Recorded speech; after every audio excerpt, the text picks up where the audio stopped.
اعوذ باللہ من الشیطان الرجیم بسم اللہ الرحمن الرحیم ومنہم امیون لا یعلمون الکتاب الا امانی وانہم الا یظنون۔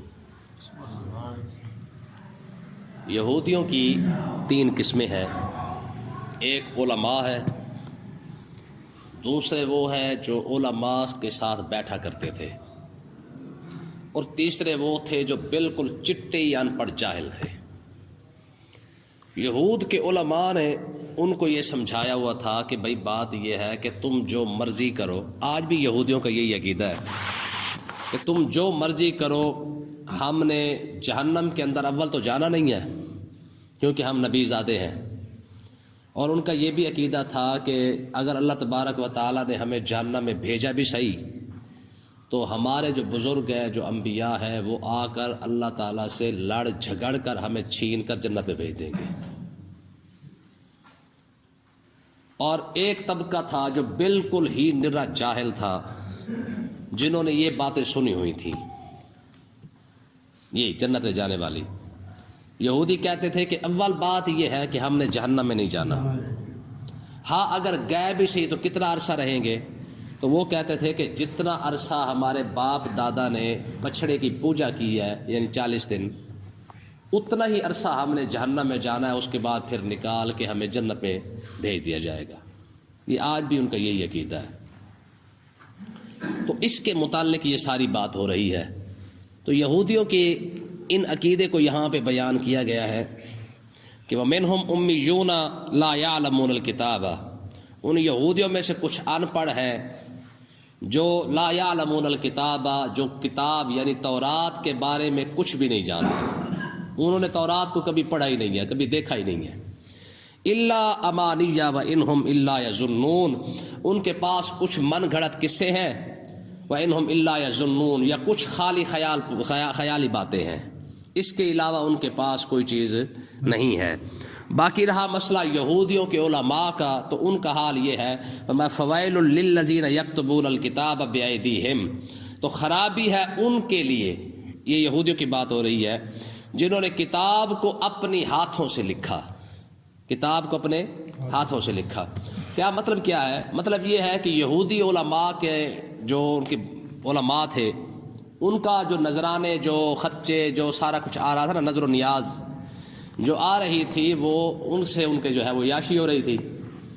جب آقا علیہ الصلوۃ والسلام مدینہ طیبہ تشریف لائے تو انہوں نے دیکھا بھی بات یہ ہے کہ اگر حضور کو ہم مان لیتے ہیں تو ہمارے نذرانے، ہمارے عقیدے، جو ہمارے جو خرچیاں یا جو چل رہی ہیں جی، یہ جو لنگر چل رہا ہے، جو ہیں جی یہ سارا حساب کتاب جو ہمارا چل رہا ہے، یہ تو پھر ختم ہو جائے گا، تو پھر کیا کریں؟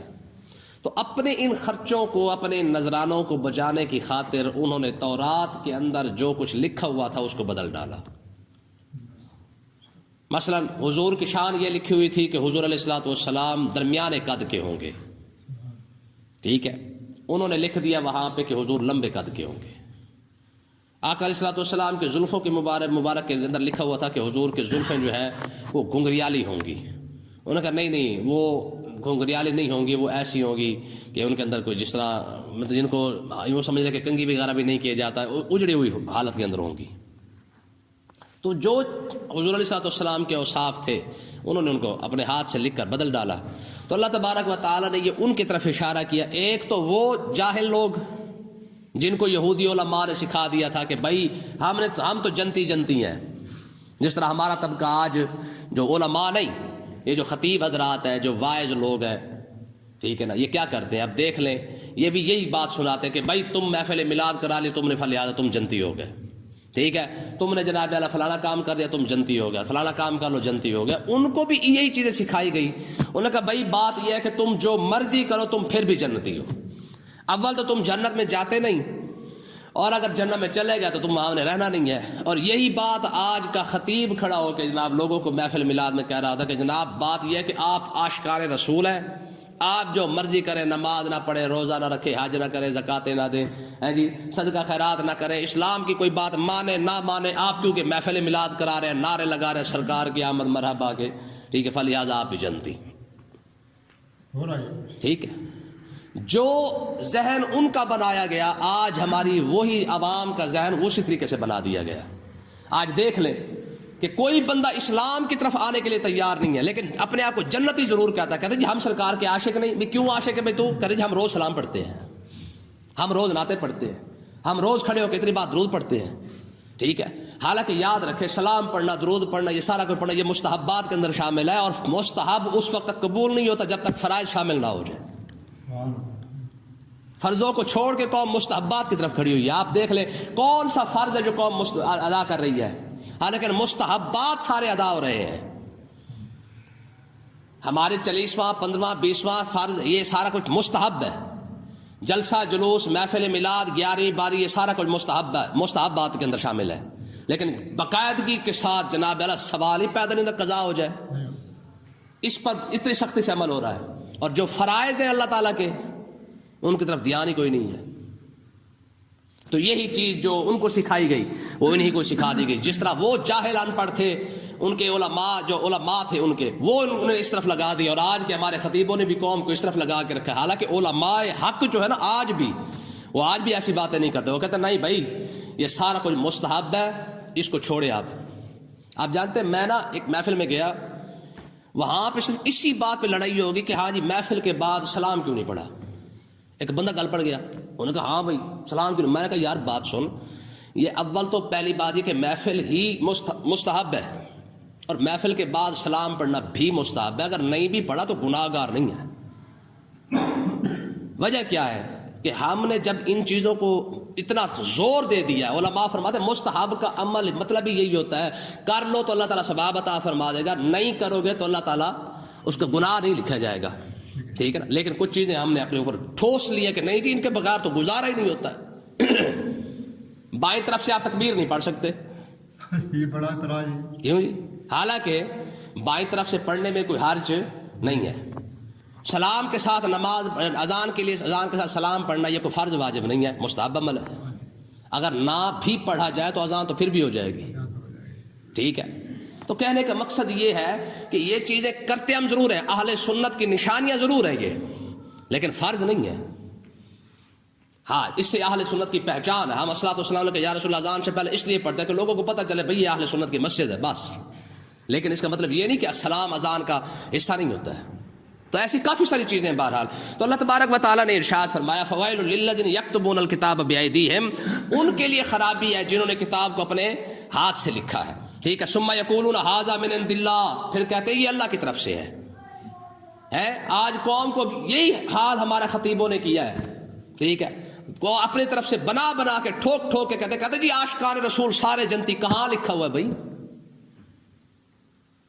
ٹھیک ہے. ہمارے خطیب نے جوش کے اندر آ کے کہہ دیا, کہتے جی جو جاہل بندہ, جہالت بھی رسول اللہ تک پہنچا دیتی ہے. مجھے آپ بتائیں جہالت رسول اللہ تک پہنچا سکتی ہے؟ اگر جہالت رسول اللہ تک پہنچاتی تو حضور کا قریب کھڑا ہونے والا بندہ کبھی ابو جہل بن کے جہنم میں نہ جاتا. ٹھیک ہے نا جی. ہمارے خطیبوں نے تو یوں بیڑا غرق کیا قوم کا. اللہ اکبر. انہوں نے اپنی طرف سے لکھا کاری ھذا من عند اللہ, یہ اللہ کی طرف سے ہے. ٹھیک ہے. لیشتروا بہ ثمنا قلیلا, فرمایا اس وجہ سے کہ انہوں نے اس کے بدلے میں تھوڑے سے پیسے بنا لیے. ان کو پتہ تھا کہ یار یہ باتیں کریں گے تو تاکہ یہ لوگ نبی کی طرف نہ جائیں, ہماری طرف رہے, ہماری پیری فقیری چلتی رہے, ہمارے نظر و نیاز چلتے رہے, ہمارے نذرانے چلتے رہے, تاکہ لوگ اسلام کی طرف نہ جائیں. اور آج دیکھ لیں لوگ آج بھی اسلام کو نہیں سننا چاہتے. آپ تقریر کے اندر چور کی سزا بیان کر دیں, کوئی آپ کو پیسے نہیں دے گا. لیکن اگر میاں محمد بخش کا کلام پڑھ دیا جائے, وہ بھی پتہ کون سا, ماں مرے تے پتہ نہیں سر ننگا ہوئے تے پیو مرے تے پتہ نہیں کانڈ ننگی ہوئے تے پتہ نہیں کیا کیا بنایا ہوا ہے. ٹھیک ہے نا. چکا ہوا جناب اعلیٰ سارا کچھ جناب ایسی خام خواہ لگا دی بھی ابا مر گیا تھا, فلانا ہو گیا, پیو مر گیا تھا. ان کو پتہ بھی قوم نے اسی پہ رونا ہے اور اسی پہ قوم نے پیسے دینے ہیں. کوئی عالم دین قرآن سنا دے, حدیث سنا دے, سوال ہی پیدا نہیں ہوتا ہماری قوم کو کبھی وجد آیا ہو. کبھی دیکھا کبھی قرآن سن کے کسی کو وجد آیا ہے جی؟ قرآن سن کے کوئی جھوم اٹھا ہو تیرا خیرہ کیا بات ہے یار, یہ میرے رب کا کلام ہے, کبھی ہوا ہے؟ سوال ہی پیدا نہیں ہوتا.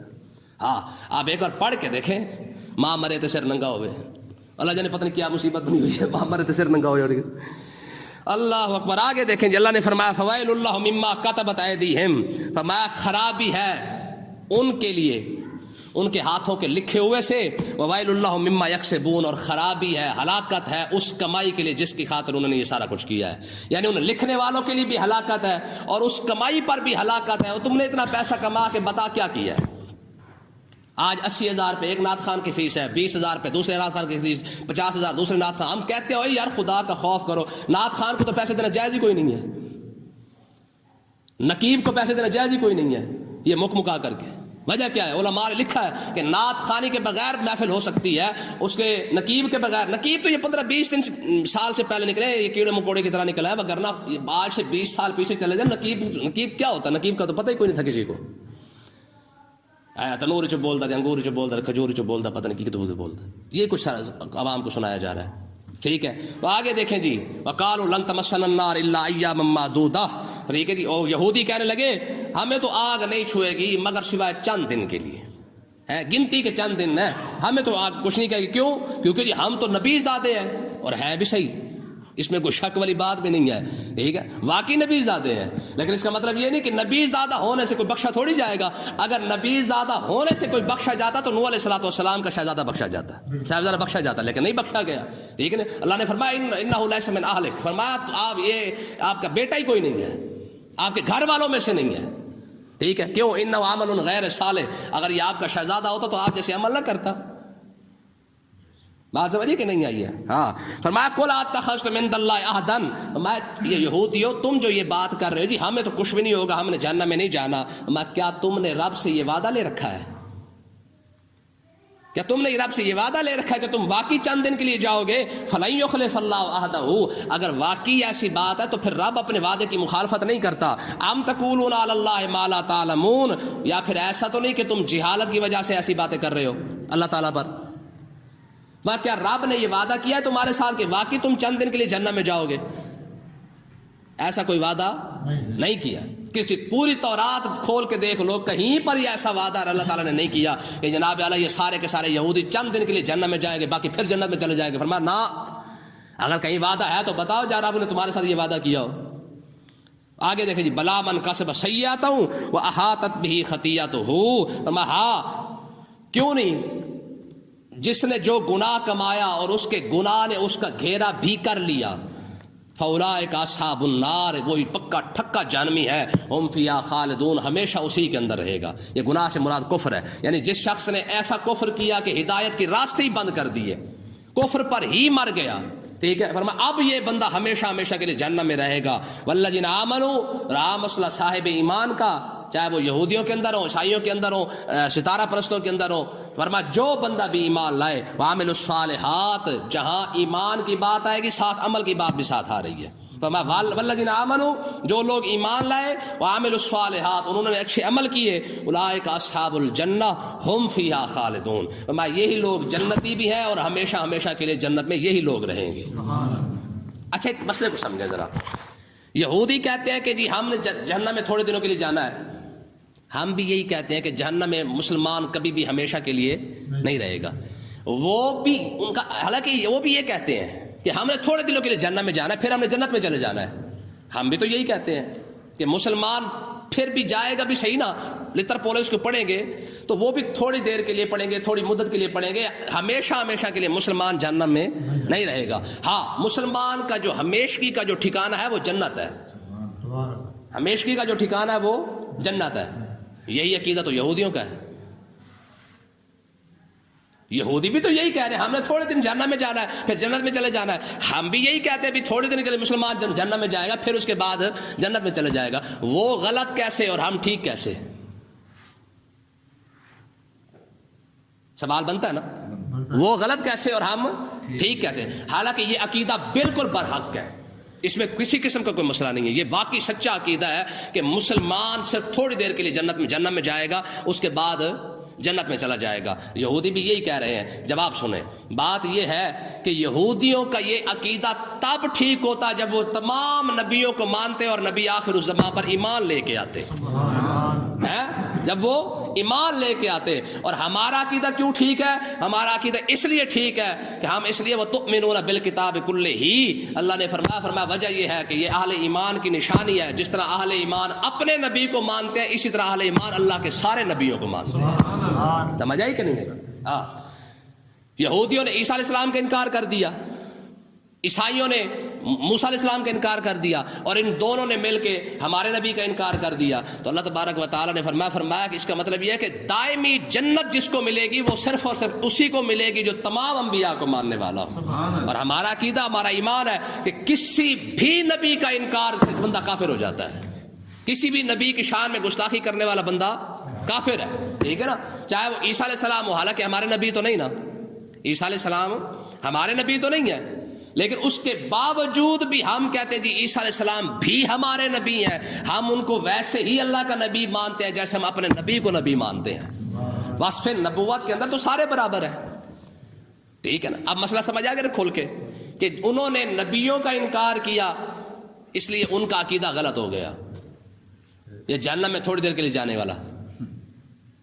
لیکن ہم نے کیونکہ سارے نبیوں کو مانا، برحق نبی مانا ہے، 1,24,000 ہے، کم آئے زیادہ آئے جتنے بھی آئے، ہم نے کہا یار رب کا جو بھی نبی بن کے آیا ہے، جو بھی رب نے نازل کیا ہے بالکل برحق نازل کیا ہے. جی اللہ کا جتنے بھی نبی آئے سارے کے سارے برحق آئے ہیں. ٹھیک ہے نا؟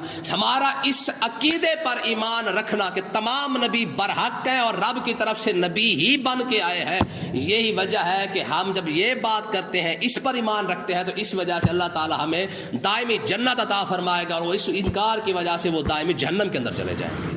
ٹھیک ہے؟ تو اہل ایمان کا یہ عقیدہ ہے کہ جس طرح تمام نبی برحق ہیں، اسی طرح موسیٰ علیہ السلام بھی برحق ہیں، اس طرح عیسیٰ علیہ السلام بھی برحق ہیں. ٹھیک ہے کہ نہیں ہے؟ تو یہ ایک عقیدہ تھا یہودیوں کے عقیدے میں، اور ہمارے عقیدہ تو ٹھیک ہے، لیکن یہودی یہاں پہ آ کے مار کھا گئے، یہاں پہ آ کے وہ جہنم میں چلے گئے، اور ہم یہیں پہ آ کے ہمارا کھاتا جو ہے بالکل سیدھا ہو گیا اور ہم جنت میں چلے گئے.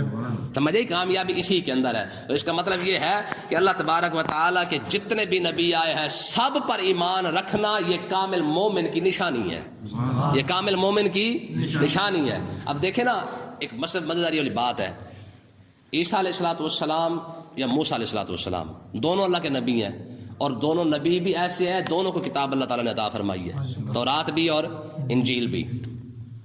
لیکن حال یہ ہوا ہے کہ یہودیوں نے آ کے عیسیٰ علیہ السلام کا جب انکار کیا، اور آقا علیہ السلام کا بھی ساتھ انکار کر دیا.